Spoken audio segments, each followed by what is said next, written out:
Another really good question. Good on you. You're coming up with a lot of pearlers. This is another pearler as deemed by me. And that is somebody who was asking how to not get overwhelmed by life. Interesting question. Well, Billy, sit down on Uncle Geordie's lap. Let me tell you about life. I'll tell you how you don't get overwhelmed by life. And actually, this is coming from somebody who leads an abnormally stressful life. As you can see, I don't lead the most stressful life, but I think that I have a really good tolerance for it. And it is because, and it's again, none of this is because I'm a genius, and I am not a great practitioner of any of the things that I preach. I'm a hypocrite like virtually everybody else. I try and walk the walk. Lord help me, I try. But I just see myself at a permanent AA meeting of self-help for somebody who's not an alcoholic. But that's really like pretty much the stuff they teach you at AA meeting is this anyway. But this is important. This is very, very, very, very, very important. Super important what I'm about to tell you, which is, if you can remember this, and I want you to write this down right now. The key to not getting overwhelmed in life is to not want an outcome. That's where overwhelm comes from. It's wanting something. That's where stress comes from. In fact, if you read any Buddhist book at all, it will tell you all suffering comes from desire. When you eliminate desire, you have no suffering.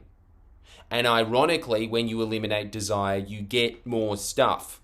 Stuff that you don't desire. It just keeps coming to you. And you can be very grateful for it. That's different. But you had no struggle and intention. And I think that the reason for that is there is a great experiment where they primed people's minds with looking at a bunch of frowny faces so that they went, And then they told them to go find all the other frowny faces in these codes that they gave them. So there'd all be these different facial expressions, and then they'd say, find the frowny faces. And they'd say, how many frowny faces are in this?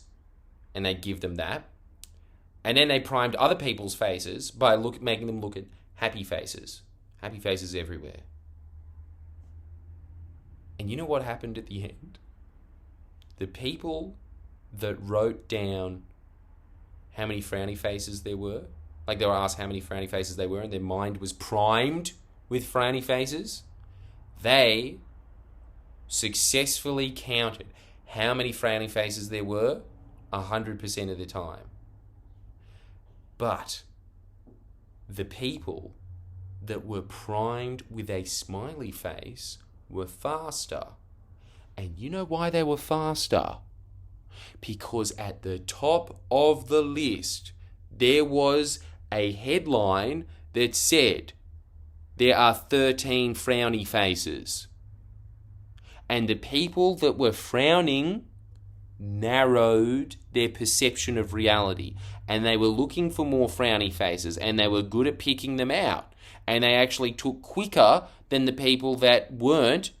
Like when then they said there's 13, and they said, okay, can you just count them out? And they go, this one. But the reason that they were quicker is because they were just being like, frowny face, frowny face, frowny face, frowny face. But the happy people were kind of just happy to look at the whole thing and mosey through life. This is why people that have a naturally predisposed, it's their blessing and curse in life. The people that are very happy in life don't achieve much. The people that are very dissatisfied in life, I think that they do achieve a lot, but you can combine the two. You can combine the two by not wanting. You can have your outcomes in life. You definitely can, but is outcome without the need. That's what you're looking for. So every time, you have to have this attitude to life of, I want this, but if I don't get it, so what?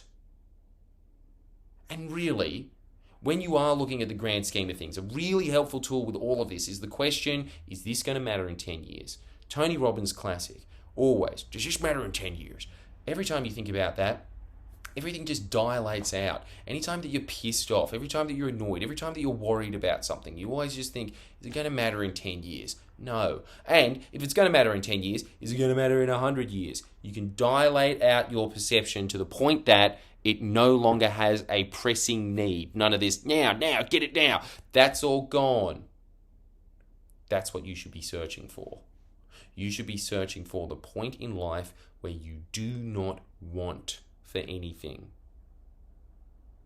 Now, obviously, this is different when people are starving, but you're not starving, are you? So shut up. In fact, I would say that some of the happiest moments of my life was when I was really, really poor. I was overseas, but that, neither here nor there helped. And another thing that was a massive help in terms of my social well-being, when I'm always just saying, and everybody just can't imagine it, that, oh, I can't believe that he wants to live in Lithgow. You know why I want to live in Lithgow? Because when I've lived in an expensive suburb, you always look around, and it was really good for my motivation. I've talked about this before on my self-help channel. It's really good for your motivation being poor, but walking around rich suburbs and thinking, I could have more.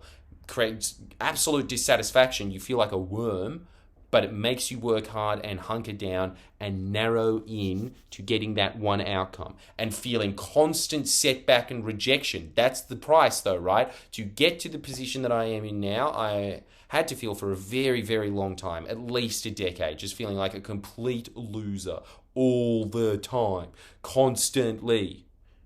Now, this is one of those, in hindsight, it'll be easier. It's probably very hard now that I think back at it. But the times that I felt good about myself, the times that I felt really good and that I was going ahead in life, was the times that I lived in places like Lithgow, right? It was the places that were really humble. There was nothing glamorous about them at all, because you just realize it just peels back everything and you think, oh yeah, you can live with a house that only has 3 walls in a place that snows.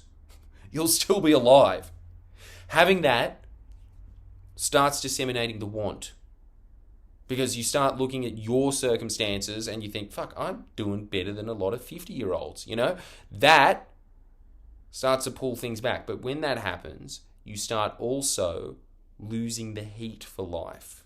So the constant struggle, as Tony Robbins talks about, is to achieve happily. But the way that you achieve happily, first off, is to prime yourself and say, yeah, I want all that. But then it's also the other thing of, but if I don't get it, so what? This is something that real estate agents prey off. They prey off of you walking in, them getting this little whiff of the house and then saying, oh yeah, but it's going on auction. Or if it's not going on auction, there's so many interested people, right? But if you can constantly just remind yourself, there's another one around the corner. This isn't the last house that's ever... That was one of the major jokes in the auction video that I just did. Auctioneers are constantly trying to make you feel like this is a once-in-a-lifetime opportunity. Everything's a once-in-a-lifetime opportunity. Yeah, it's true. It is a once-in-a-lifetime opportunity to live in that specific location of that specific street. Doesn't mean it's the best house of all time, or the only house that you'll ever be able to afford.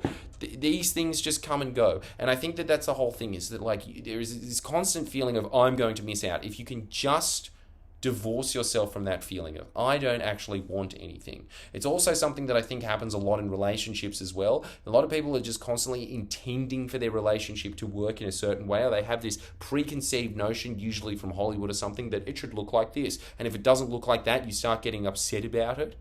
If you just sit back and think, no, this is what it is. It's actually the wisest saying in all time. Those black drug dealers? I think that they actually have figured out the most wise saying of all time, which is, it is what it is, man.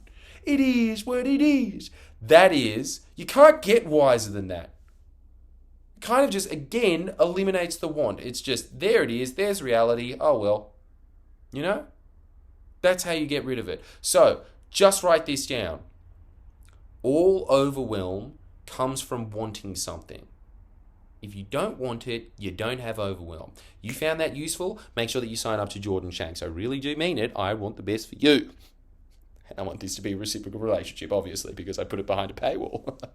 But if you want more of this stuff with just as shit camera quality, you can sign up to Jordan Shanks and you will get more of these messages. And these messages do change your life. That, for instance, that. Now, I will say this at least all the time. This is why you constantly need a renewal of self-help. It's the same as brushing your teeth. You need to do it every day. And that's why you have more of these reminders there, because you need to have these messages imprinted into your mind. But one of those, for instance, getting rid of want, if that's just circulating around the next time you go, oh, it's not fair, I want a Kia Sorento hatch and I only got a Suzuki Swift, right? But then you just remember, life is about trying to eliminate that feeling. Think of the stress that that allocates out of your life. And then think about the fact that you don't have that stress, how you are able to open your perception of reality and you are able to look for more options in life. Just a thought. You could sign up.